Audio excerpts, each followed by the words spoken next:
Hello everyone. Update on Freedom Convoy protests, which started with Canada, but now they have expanded to other countries as well. But before going there, let's see what's going on with the Canada first. So, by the way, just an update there. Because of a court order, Canadian police have arrived to remove protesters from the Ambassador Bridge. Ambassador Bridge connects Canada with the U.S. With the state of Michigan in U.S. with Windsor, Ontario. So yeah, city bus and school bus arrived at scene Saturday morning, and police moved in formation towards them, but the protesters remained defiant. Windsor police immediately warned that anyone blocking the streets could be subject to arrest and their vehicles could be seized. So police is going to arrest people and seize the vehicles. At the Ambassador Bridge, an unidentified person grabbed a microphone and addressed the crowd, asking if they wanted to stay or leave. When the deadline rolled around, by a show of applause, it was agreed they would stay. Okay, the man said. Let's stand tall. The protesters responded by singing the Canadian national anthem. So seems protesters are defiant and they will be staying there, whereas police have started to use power, potentially violence, to remove the protesters. The Windsor police and its policing partners have commenced enforcement at and near the Ambassador Bridge. We urge all demonstrators to act lawfully and peacefully. So that's what they are expecting from protesters, lawfully and peacefully. Commuters are still being asked to avoid the areas affected by demonstrations at this time.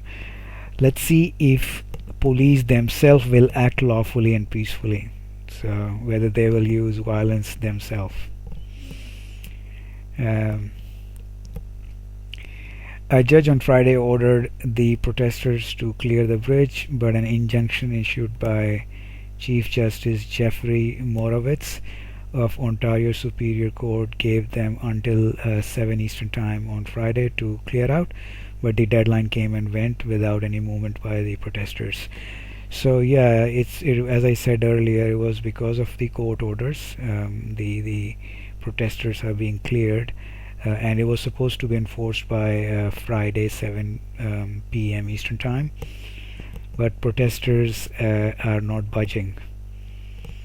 On Friday, Ontario Premier Doug Ford declared a state of emergency in the province that will allow his cabinet to impose $100,000 fines and up to 1 year in jail as punishments against anybody blocking roads, bridges, and other infrastructure.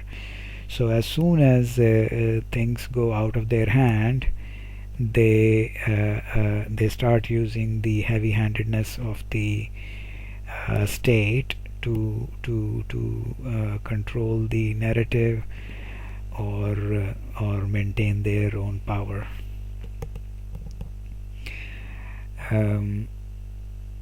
But when it comes to public, anything public doesn't want or feel is because of heavy-handedness of the government. Case in point, the sickness mandates. They go fight tooth and nail to enforce their restrictions and mandates. So interesting philosophy of the government. The Freedom Convoy protests in Canada have spread to 3 distinct border areas. As you can see here, these are the 3 US and Canada border crossings where protests are happening.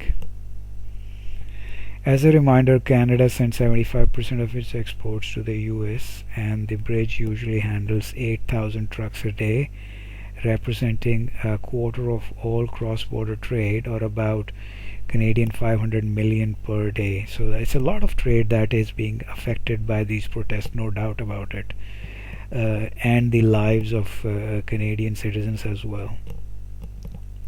About Canadian 100 million worth of auto parts cross the border each day, according to Reuters. So yeah, but the trade isn't the only factor, and this is the key. PM Trudeau has ulterior motives for wanting to crush the protesters and keep his mandates in place, and that's the important part here. So while I absolutely agree that normal lives are being impacted, but at the same time, when it comes to the normal life of people who don't want these restriction and mandates and forced vax mandates, those are not listened, or they fall on deaf ears. You are forcing people to take foreign substance in their body. How can you do that? And this is a tweet here which kind of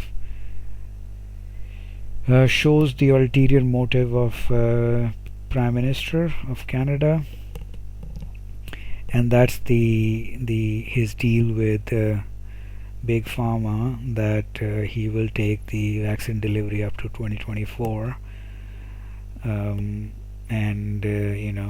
he won't be breaking their contract with them. Even if he has to fight public and their sentiments. And this is a very interesting chart. I wasn't aware of this. The confirmed orders by the Canadians is absolutely insane, near about 10. I mean, shouldn't these be on the basis of data? If the sickness is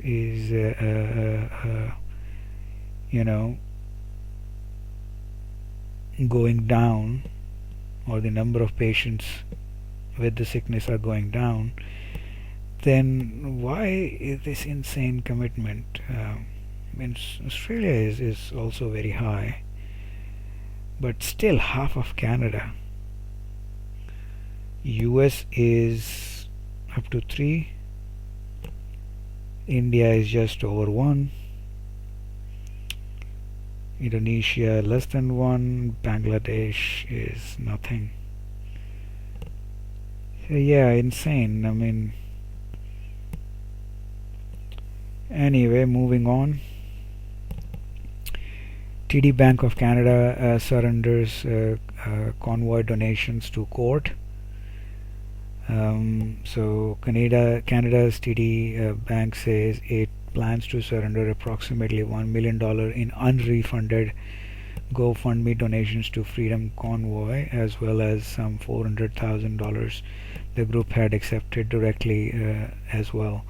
So GoFundMe actually turned on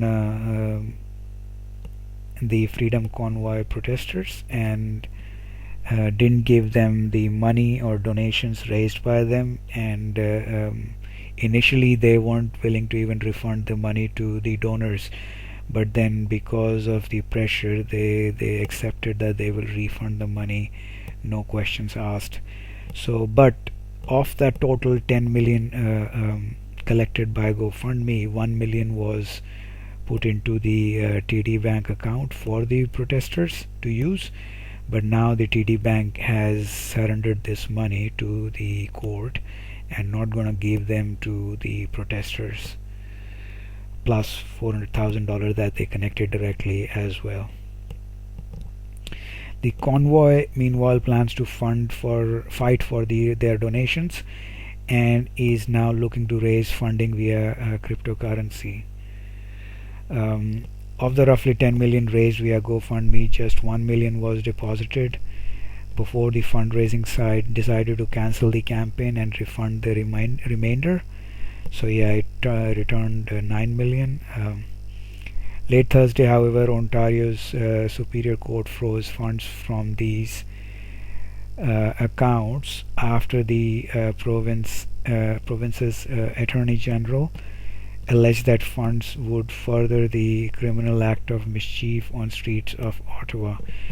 So apparently the protesters are causing mischief in the streets of Ottawa, and that's why they froze the funds of the second platform, which was Go Send Go as well. And they were able to collect somewhere around $9 million in the fundraisers. GoFundMe, Go Send Go says the orders doesn't apply and still is collecting funds. So Go Send Go is, unlike GoFundMe, is defiant to the court order, and they think they are, they are outside the Canadian jurisdiction, and they will keep collecting funds and help the crowd, help the Freedom Convoy protesters. Let's see how far that can go. So that's the Canadian news. Moving on to the France, they are chanting QR code, never again, and the protests have entered Paris. Chaos ensues in Paris Saturday as hundreds, if not thousands, of demonstrators blocked streets in the capital city, which is Paris. Thousands of cars, camper vans, and trucks have entered the metro area, which was part of a convoy to protest President Emmanuel Macron's medical tyranny of lockdowns and forced vax mandates. So that's exactly what, again, French are protesting against. People waved French and Canadian flags and chanted QR code, never again, freedom, no to vax pass. So yeah, nobody seems to be happy with these mandates. Police, on the other hand, is using tear gas against demonstrators, as you can see here, and here, and here, and here. Yeah, as usual, they seem to have authority over violence, and they want everybody else to be following the law and peaceful. Quite interesting how things work.